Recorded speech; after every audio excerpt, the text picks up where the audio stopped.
want a Green New Deal, but we want it now. Hello everyone, we are out here at the Climate Change March and we're going to be talking to the people about climate change, asking them what their opinions are on it and if they know that it's actually connected to the Mark of the Beast crisis that will take place, because we know that this is all leading to the Sunday Law movement. So we're going to be educating the people, passing out some flyers and asking them what they think about it and actually show them that crisis is coming soon. So please keep us in your prayers and be with us and watch the video. Stick around. All right, so I have Isaac with me here today, and you were the keynote speaker today, right? Yeah, I was one of the speakers, and I'm in a lawsuit against the Florida government for not only ignoring climate change, but for contributing to it by incentivizing the fossil fuels industry for short-term profits instead of considering our constitutional rights to life, liberty, and property, and just my future. So how did you get involved in this climate change movement?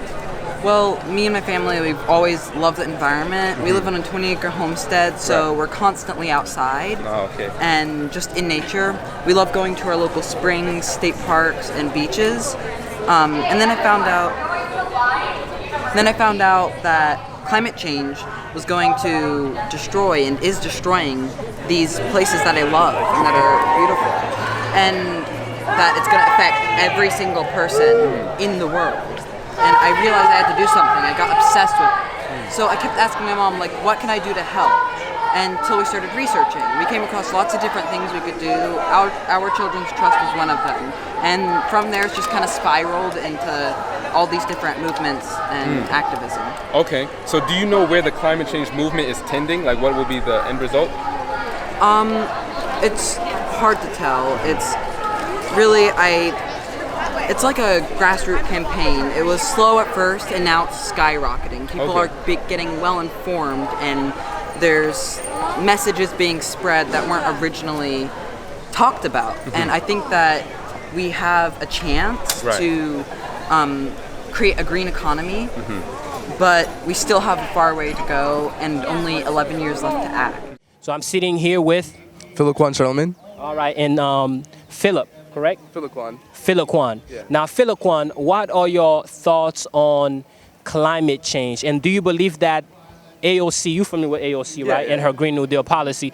Do you believe that her policy is enough to stop climate change? Yeah, well, I do believe in climate change and the climate crisis, and I think that the Green New Deal is a bold enough plan to solve it. Okay. Now, at the end of this rally here in March 15, what do you hope to see accomplished? Well, I hope to see some more legislators signing on to the Green New Deal plan, saying that they support it. And yeah, that's really one of my biggest goals for the rally. If I don't believe in climate change, what can you tell me to change my mind? Your world is going to look ridiculously terrible and like an apocalypse movie if we don't change. If we don't change, and what can we do to change that? We can tell politicians that we need to make a change. You can easily call your politician. I've done it multiple times before and said, can you please vote on this bill? And they might even think about it, because despite you being just an ordinary person, you can make a change. You can call your politician who represents you in the House of Representatives, in the Senate, and they can vote on that bill. They can vote on that whatever. They can vote. You can vote them in, and then they can vote for you. And you can help make a change no matter how small you are, no matter who you are. You can be 8 years old and you can make a change. Okay, so what are you hoping will actually take place after this march has happened? So what are you hoping to see? What do you think will actually happen? I think hopefully more people, more young people, more old people get involved. Yeah, more people can get involved, which is so important. Involvement is the biggest part of any movement.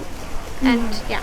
Okay, and did you receive one of those flyers that had an image of the climate change strike on it? I did. Okay, so when you do get the chance, go ahead and scan that QR code and take a look at the video that it has to offer, and share a comment in the YouTube comment box as well to let us know what you think about it. Awesome. Thank you so much. Leah. Leah. Nikki. Nikki. Marcella. Marcella. So I see you all are here. for the climate change movement today. Just tell me, a little bit about it and why you guys are striking. How'd you get involved in this climate change movement?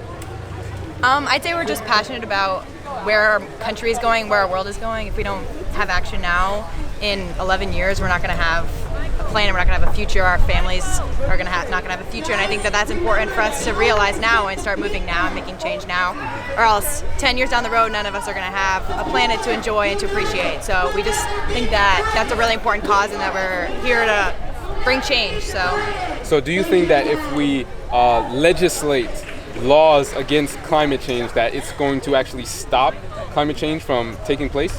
I think that it's a I think it will slow step. help. It's a process, but it'll definitely help move in the right direction. Okay, so you're advocating that in 11 years, if we don't do anything, the world is going to end, correct?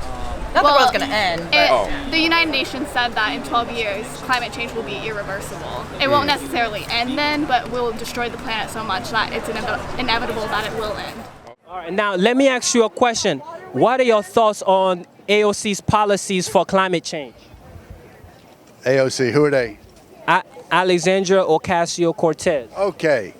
Well, the policies on climate change are real simple. We've got to make every effort we can to reduce the carbon impact, and the only way we're going to do that is jump on board 100% right now and not put it off any longer.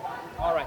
Now, a lot of people are saying that the climate change agenda is connected to the mark of the beast somehow. What are your thoughts about those ideas? I think everybody that's denying climate change has probably got that mark of the beast on them. They kind of missed reality. The Christians that have not been reading the Bible, that have misinterpreted, have been misled by that beast, I think is a bigger problem than the people that have looked at the reality of what is happening. It's getting hotter. So if I don't believe in climate change, what can you say to change my mind? It's not even spring yet and people are trying to get out in the shade. When I moved to Gainesville in '86, the first frost came reliably every year around Thanksgiving. We had our first frost in February this year. But personal experience ought to do it for you if you don't believe what the scientists say. Are you a vegan? I am. We're vegan activists here. We're part of Fact Activists, which is like our local activist group. That's wonderful. Now, how do you believe that going vegan will help with the climate change? Yeah, definitely. So animal agriculture is like the leading cause of greenhouse gases. So we could take, the same amount of showers and drive the same amount of cars, and yet it would drastically decrease by cutting out animal agriculture. That's meat, dairy, and eggs. And so it's just the best thing you can do right now in terms of combating climate change. All right. Well, thank you very much for your input. I hear a lot of talks how the Green New Deal is connected to Pope Francis Laudato Si.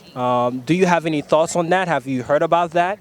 I have not heard about that, no. How about yourself? No, I haven't heard about it, but I think that the idea is that the Pope that we have right now is very cognizant of, like, a lot of these low-lying areas also affect a lot of people that are not of means. And so that's kind of part of his whole thing, is being very concerned with those in the lower socioeconomic that are going to be adversely affected by rising sea levels. All of us will be, but it always particularly affects those that are a little of less means.